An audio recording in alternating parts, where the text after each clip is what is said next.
Welcome back to another episode of Light Beer, Dark Money. I'm Sean Noble. I am Chris Clements. How are you? I always sound over the top when I start. Well, that's not how I talk. Because you have that voice. Yeah, right.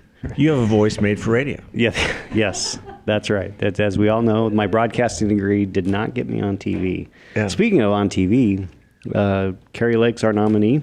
She spent a lot of time on TV. We have Cathi Herrod. Yes. From Center for Arizona Policy. Very special guest. Her second time on Light Beer, Dark Money. Yeah. And in our new digs. What do you think? I'm impressed. Yeah. We paid a lot for this. Yeah. It's a lot in closer. blood and sweat and tears. Yeah. That's pretty and you're still going, so that's great. We still have people coming on, which is really a blessing. Yeah, me being on didn't torpedo the whole deal. It didn't. No, it actually made people really interested in this idea that, hey, wait, maybe this has legs. Maybe. We'll see. So you've been watching politics, obviously, for many, many years. What do you think of the primary results? Anything that was a surprise? And how do things look as we head into the general? Well, I've said if Republicans can snatch defeat from the jaws of victory, they're on their way to doing it. I've thought that for quite some time. I am concerned. I think it's all a mess right now. I think it's very divided. I think that there's a lack of strategy and wisdom often, and that's going to hurt in the long run.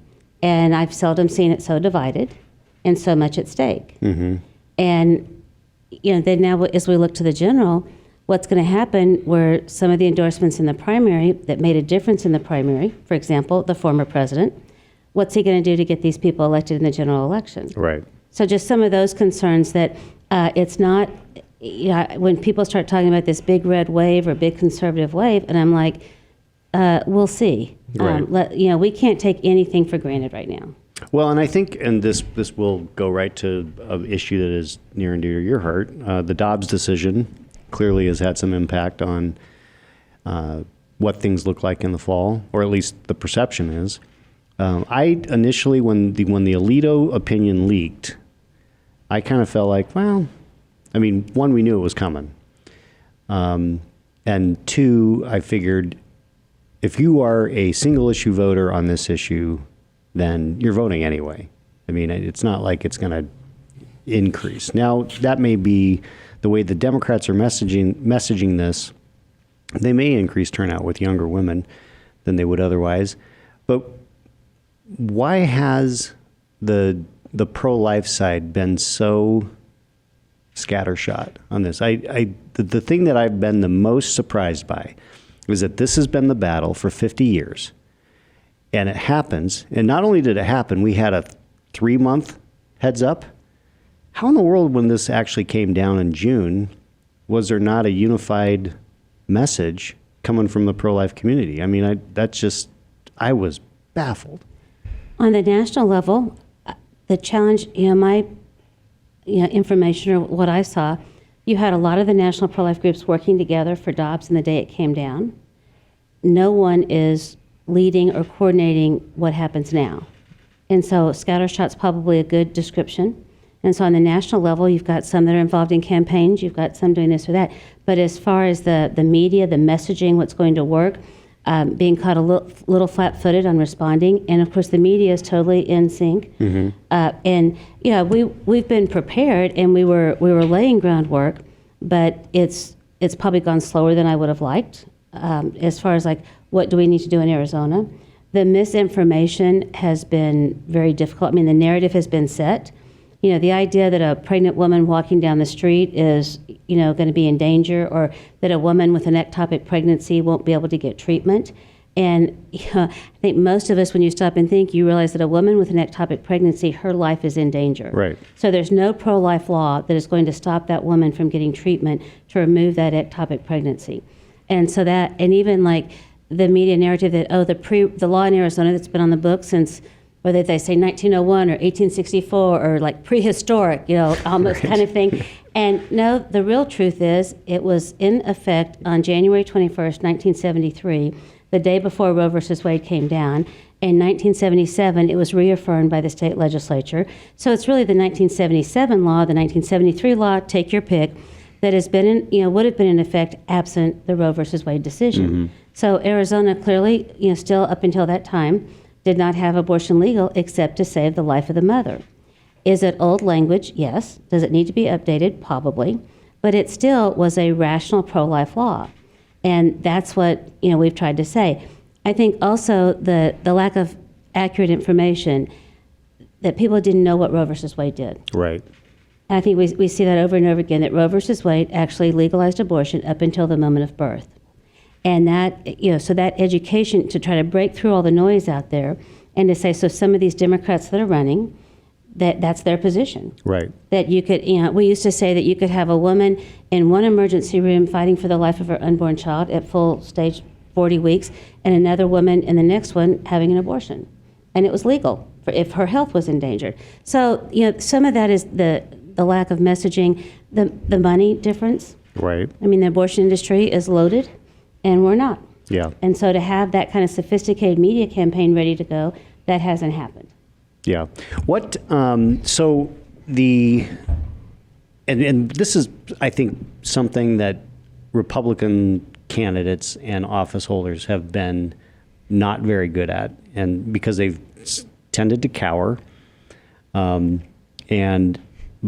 the position of every Democrat in the House, the U.S. House, is abortion up to birth.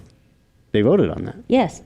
I think that is, there's no question that that's an extreme position, because even Pew and Gallup, when you look at this issue, it's somewhere, as far as Americans supporting abortion for any reason up to the time of birth, it's about somewhere between 10 and 13%. It's a very small minority. The vast majority of Americans feel like there should be some restrictions, especially after the second trimester, or all restrictions really, except for life of the mother. 15 and 20 weeks. Yeah, and what's fascinating to me is when you hear those that are pro-abortion talking about, this is terrible for women, and you hear people say, "Oh, we'll go to Europe because they're such, so much better for women's rights." Most of Europe, I think all of Europe, is pretty much at 15 weeks. 12. There's some countries that have it at 8. Yeah, so it's a bad argument. Yeah. Yeah, we're in line with China and North Korea. Yeah, exactly. On allowing abortions up until the moment of birth. And so when you start to talk about that, then people, we've done some of the polling and focus group work. When you start to bring out some of that, then people, I didn't realize that. No, I don't support that. Right. Now, yeah, I think you're right. The Republicans who are being hammered on this issue are not doing a good job of fighting back and pointing out the absolute extreme on the other side in terms of votes that have been taken. Right. Which is for infanticide. I've said it on the show before. I think up until birth, or even what's being proposed in California, which is after birth, right, that decision can be made. How do you defend something like that? You can't. Well, and here in Arizona, as you bring it in, a lot of people, well, not a lot. There's the narrative is that Kari Lake is an extreme, but has an extreme position on abortion. Actually, I'm not certain what it is in a nuanced way, but Katie Hobbs running for governor, her position is radical. Oh, and I've watched Katie Hobbs for years. I've seen her on the floor of the state Senate. I've seen her let loose with a rant about pro-life laws and any kind of restrictions on abortion. That, yeah, she is as extremist. You take Katie Hobbs, Chris Mays, Julie Gunnigal, these women that are running for governor, attorney general, Maricopa County attorney, they are as radical and leftist and extremist on abortion as anyone. And they don't see, there's no restriction. Whether it's parental consent, whether it's making sure that the woman's health and safety is protected. They don't, whether the abortion clinics would have any kind of oversight on safety measures, they're against all of that. And then you've got, saying, well, they're not going to enforce the law. Right, right. Well, and I think that's a pretty stark choice. And I think that's where the messaging needs to be, is that this is a choice between a radical agenda versus someone or an agenda that is that tries to protect the sanctity of life, and there's probably some exceptions needed. Now, one of the things I was thinking about, and it's amazing how you start thinking through this stuff a little bit more clearly as there's the debate But I was thinking that if there's, usually I have personally taken the position, outlaw abortion, except in the cases of rape, incest, and life of the mother. And then there have been people have made arguments about what week, that kind of thing. But I realize that, if you're pregnant as a result of rape or incest, and you're allowed to have an abortion, you should have that abortion as early as possible, not wait until. There shouldn't be a week issue. Meaning weeks of pregnancy. If the only way that has any bearing is if it's an issue on life of the mother, in my mind. I don't know. It just strikes me as I would think that if you don't want to carry a pregnancy because of rape or incest, then that should be taken care of early on in the process. Well, the rape and incest issue is the most challenging. It's the most difficult. And, as a woman is certainly, great empathy. I can't imagine or fathom what it would be like as a woman to have been a victim of rape or incest.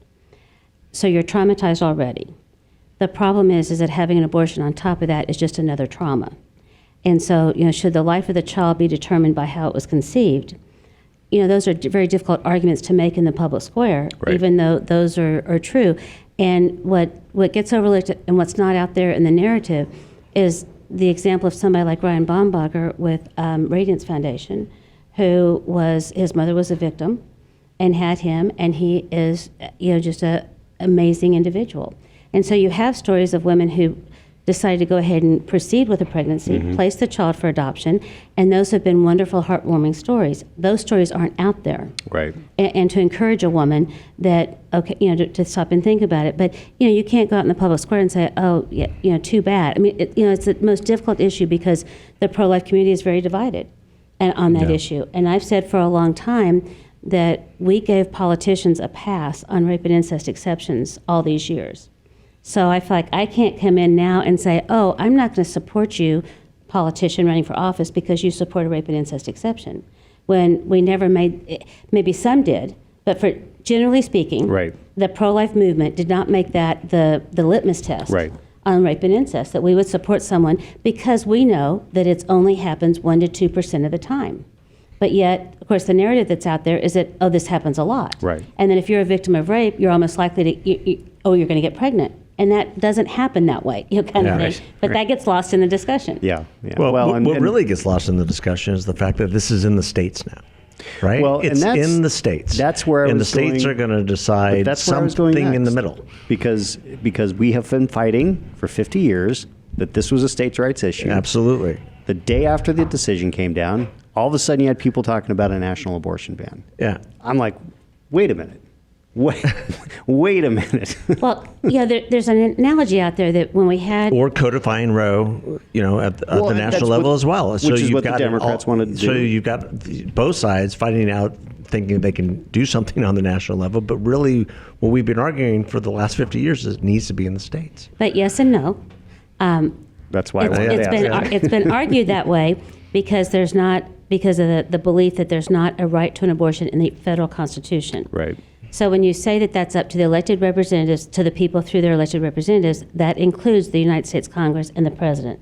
And so the only way to not have this hodgepodge of laws where where California is paying people to fly into California to have an abortion at any stage of pregnancy for any reason, is to have a federal law that is to call it a national abortion ban. So in some ways, I saw one analogy I thought was interesting to some of the civil rights laws, where when Brown versus Board of Education came down, in 1954, if I have my timing right, then it took 10 years until we had the Civil Rights Act of 1964. Right. So that, sometimes it just takes a while to get to the federal level. So some of these candidates who are saying, oh, well, it's not a federal issue, that's not true, as shown by what you said earlier, the Women's Health Protection Act, or whatever they're calling it, that would codify Roe on the federal level. So ultimately, if we're going to protect life in all 50 states, it's going to have to be a federal issue. But right now, it's a state's issue. It's not going to be a federal issue for quite some time. Exactly. You're not going to be able to overcome the filibuster. There's no way. Yeah. Well, and I think that, look, give it some time to see what states do, and then there's some actual evidence of, okay, these things are working, this isn't working. I mean, it is frustrating to me that we are about the only country in the world that continues to have this debate. Most countries, like we talked about, particularly in Europe, have settled this. And, there's been a consensus, and it's just not a part of the political process as much. I mean, Ireland a few years ago, but I don't know. But that's a testament to the commitment of the pro-life community. That because I think for certainly a dedicated pro-lifer like myself, one of the biggest tragedies that have happened is the taking of unborn life, and that unborn children do have a right to life, liberty, and the pursuit of happiness. So we don't give up. Mm-hmm. And I think right now the recognition is when you have a victory, okay, this is a new beginning. And so I think it's taking a while for people to understand that, we have probably more work ahead of us than we had in the past. Absolutely. Yeah. And now the real work begins. Yes, I think exactly. people who have said that are absolutely correct. Yeah, I think that, and I guess there were a lot of people who just felt like, the end is, we're done. Yeah. Roe v. Wade is overturned. No, now But it really Not becomes hardly. difficult. But I mean, and that's a great segue because you've been really hard at work for a long time. And this legislative session that we just exited with the very slim majorities in both the House and the Senate here in the great state of Arizona, you guys kick some butt. Well, I mean, I'm just going to put in those I wasn't going to, put it in swear terms, but I mean, You were going to say it like I would say it? Well, yeah, because that's what you do. But I was just looking at the list and that you have on your website, and this might have been one of the most consequential legislative sessions that your organization, Center for Arizona Policy, has had in quite some time. I mean, dealing with the issues of life, which we just touched on, parents' rights and family issues, the girls being able to play their sports and not have men play their sports issues. You guys went to the mat on a lot of different issues. and we're So grateful. congratulations. Thank you. For standing, especially for standing up for parents and families when we're going to refer to California a couple times here. I mean, they are absolutely throwing families under the bus. Well, and I think you see, I don't know that awakening is really the right term, but there's a level of engagement by parents that we have never seen before. Mm-hmm. And whether that's because of COVID and they saw more of what was going on in their child's education, but parents, the sleeping giant has been awoken. And the idea that, your precious little girl who's trying to play softball or soccer or whatever is going to be playing against a biological male, or that you as a parent aren't going to be informed of what's going on in the classroom. Parents want to engage, and they've been blocked from being engaged. And so, there has been a re-engagement, and that's all a good thing. And more civic engagement. I think you're going to see it in school board races this year. I think you're going to see some parents take over some school boards. Let's hope so. And that this has been needed for a long time. But let me just say, having only 31 and 16 is not fun. And it's well, you have a singular reputation. I'm sure that you earned it. Yeah, I'm not so sure. But anyway, but that's we have lawmakers who see these issues and get these issues, and who have values, who have concerns, who believe in foundational principles. And so when they have the opportunity, the idea that a 14-year-old could be given gender reassignment surgery. And most people out there think, what? Let's at least wait until they're 18. Even if you support, transitioning or however you want to characterize it, well, there are a lot of decisions you can't make till you're 18. And so why would you, we lost on, a ban on puberty blockers and hormone therapy, but at least said no surgery. And that's where, sometimes it's incremental, as well. But that's what a lot of it is based on what's going to be best for children. Yeah. Well, and it's interesting because when we had you on last, it was over a year ago. Yeah. And this felt like the trans issue felt a little bit more, I don't know. It felt like it was less settled, and that there was a lot more pro-trans push out there than there was on, wait a minute, let's protect kids. I think we've seen a big shift in the last year. I think people are starting to wake up to, wait a minute, it is crazy that we have biological males competing in women's sports. Well, I think that was the big shift. I think the UPenn swimmer. Yeah, the UPenn swimmer. The UPenn swimmer we had the track girls from Connecticut that had started losing their track mates when the two males decided to, be female and go against them in Connecticut races. But I think the UPenn swimmer did so much that, and even the idea that, what females were subject to in the locker room. Right. With the biological male walking around and that he won the race and they had no chance. And so, and even. Well, especially because a year before he was not Lila, he was Will. Yeah. He woke up one day and said, "Hey, I can win more races." Well, and you had University of Arizona female swimmers, made a statement. I mean, so you had, some of the women sports athletes were emboldened to speak out in an awareness. We're not going to have women's sports, and even the 50th anniversary of Title IX. Yeah. And it's like, well, wait a minute. We worked so hard to get equity in sports for women.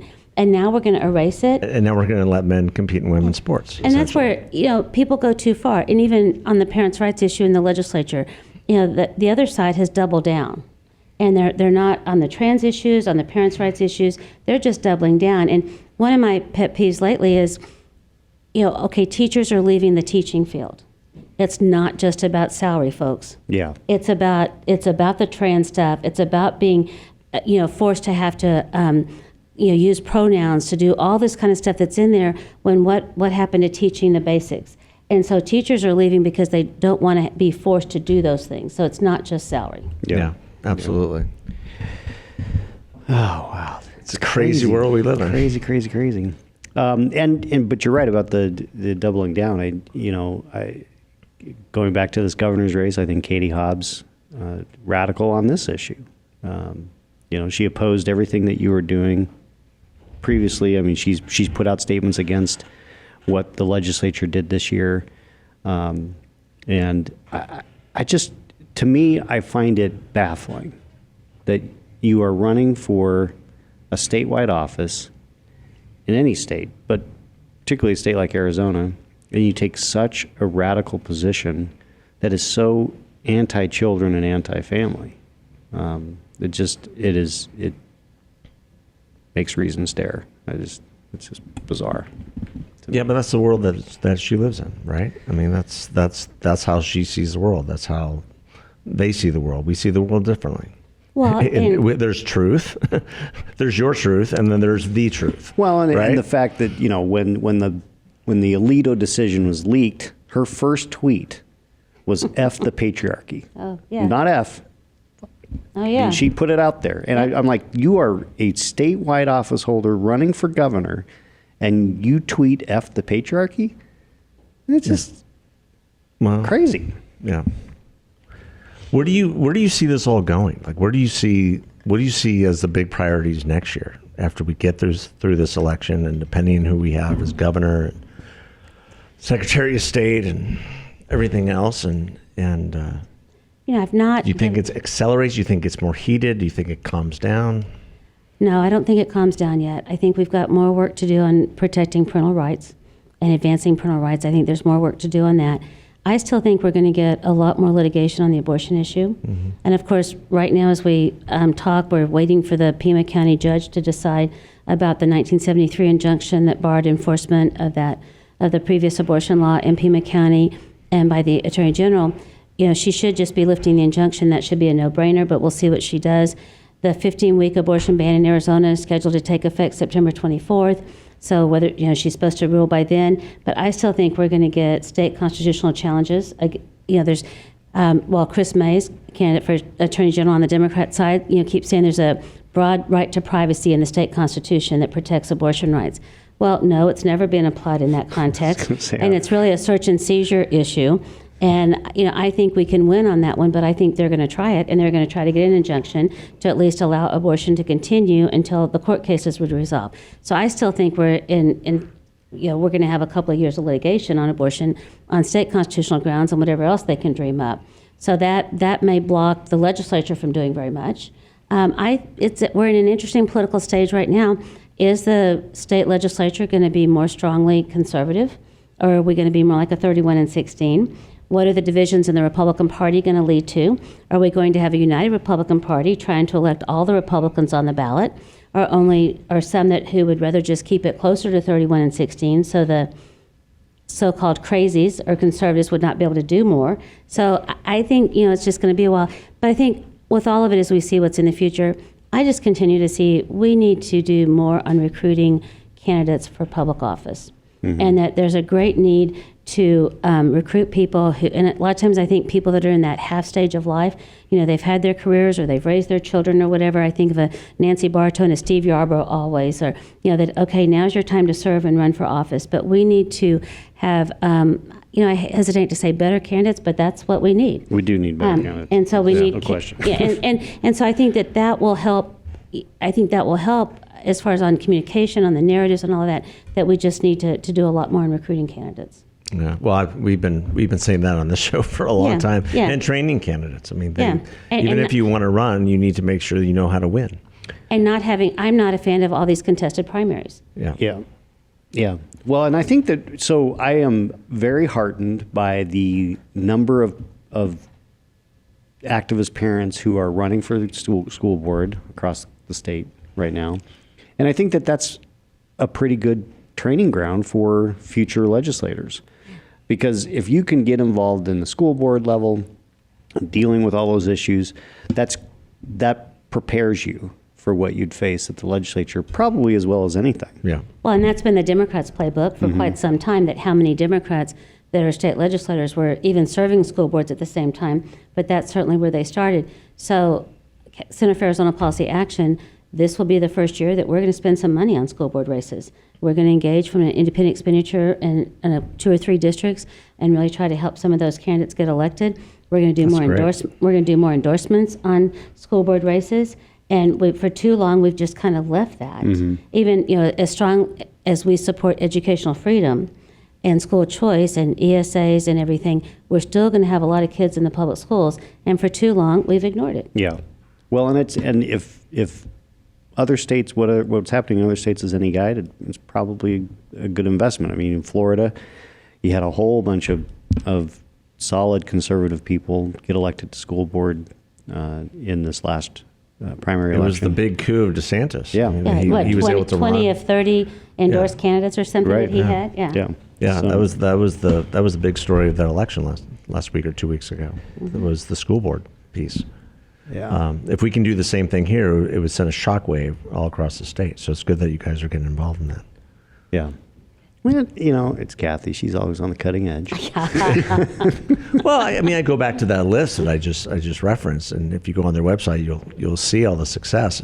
I don't think there's another group that I can recall. Maybe the Free Enterprise Club on economic issues, but really the breadth of issues that you all tackle on a year-to-year basis and move the ball forward.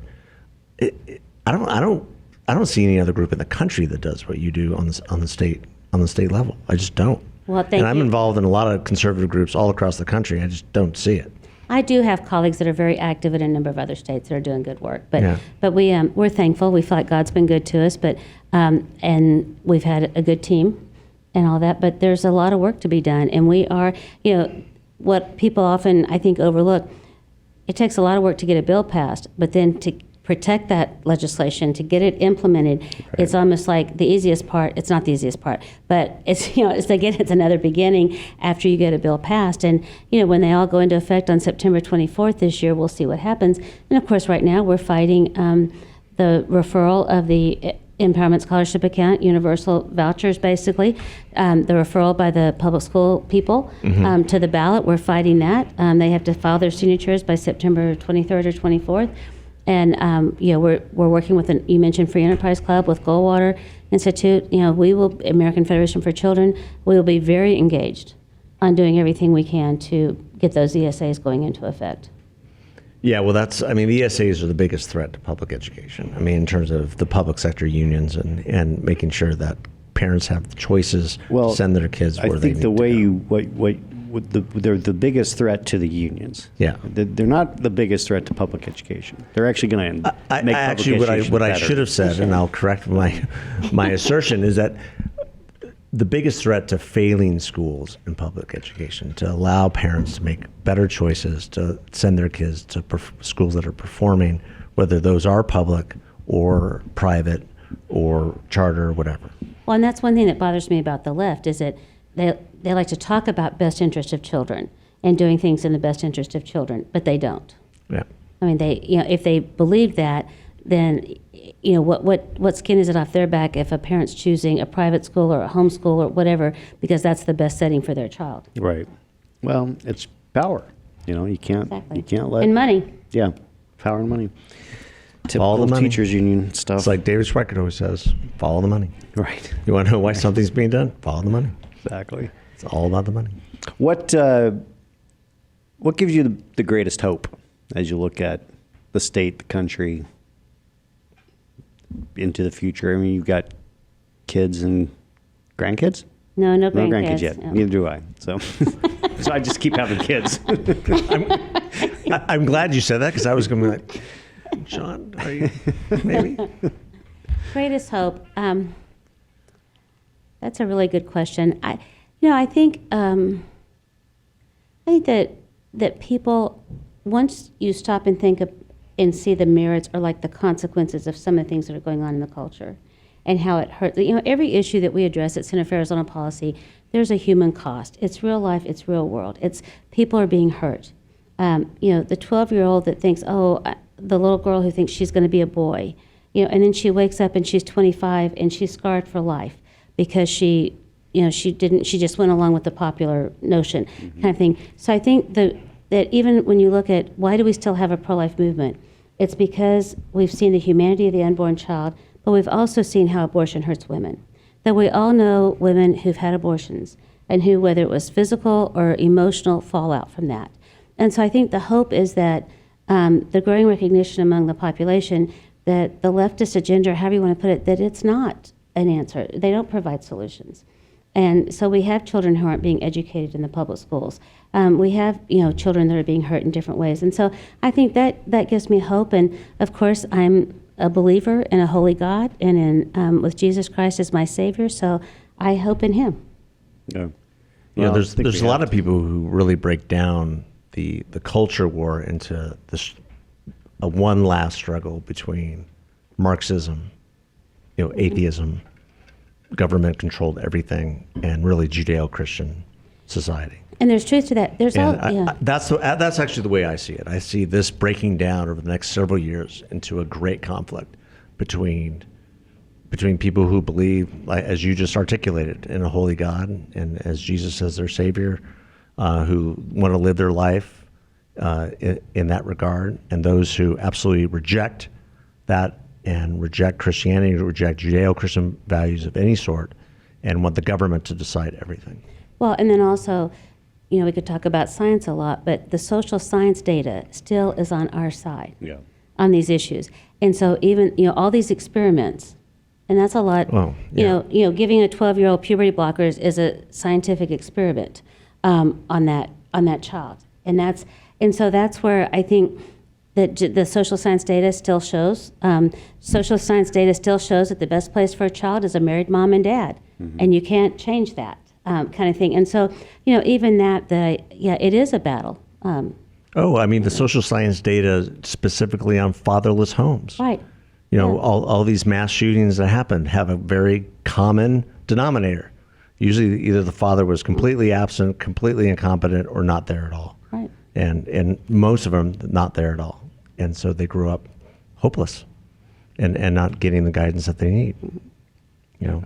It's easy to blame the guns and blame everything else, but when you look at the life that young man typically was living, it was one of despair and hopelessness because there was no father in the home, no one to guide them.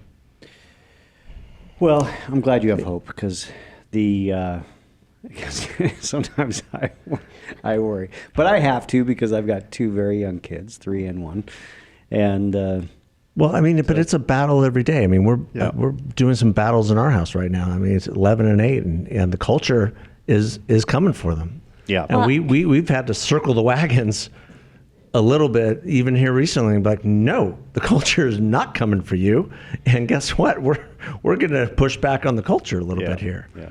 And then you get to where your children are adults, and you both have adult children too, and you're kind of like, Oh my, that's not how we raise them. Or that's not, and Yeah, I mean- letting go means letting go. Let it go. Yeah, ultimately, as you know, we've talked about before. I mean, God's got this, right? And you have to believe that He's in control.